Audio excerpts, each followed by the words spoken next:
communication, and theater.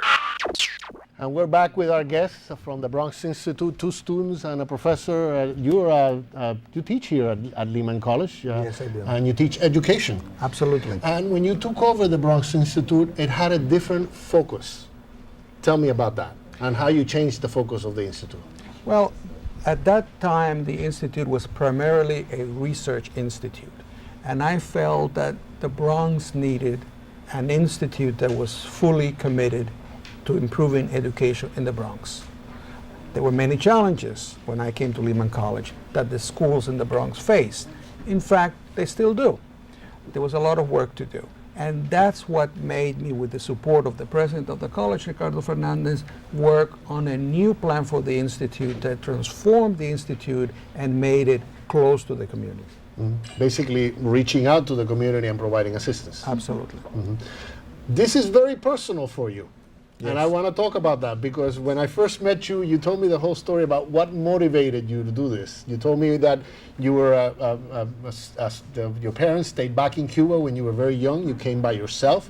You were part of this program. There's this program called the Peter Pan program, where young men and women from Cuba were able to come to the United States by themselves.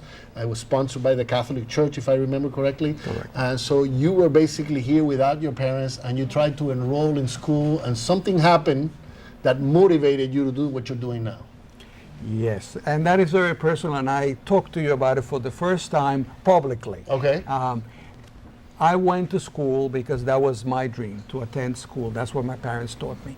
And when I walked in, I guess my hair was a little bit too long, and maybe my accent was a little bit evident, and my clothing were not up to date.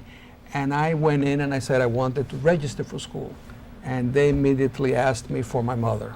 And I tried to explain that because of the situation in Cuba, my parents were not there, and the situation became very complicated, and they simply said, you have to have your mother or your step-parents. Your guardian. Or your guardian, and that was it. And no matter how much I tried, it was not a very receptive environment. So I walked outside, and I was kicking the sidewalk, literally. And I said, how is it possible that I want to learn so badly and no one can understand my situation? And so what I did was I went back and I found this lady and I said to her, look, they want someone to sign for me. Would you do it? And she said, absolutely. And she went and she did it, and I registered and I entered that school. So this lady basically did you a favor of pretending to be your mother? Basically, yes. And that changed my life. And along the way, Miguel, I met so many people, and I don't know their names, that helped me. And very often I didn't know they were helping me.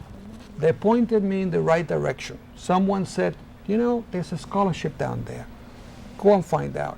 Someone gave me a letter. And I did not even know they were helping me.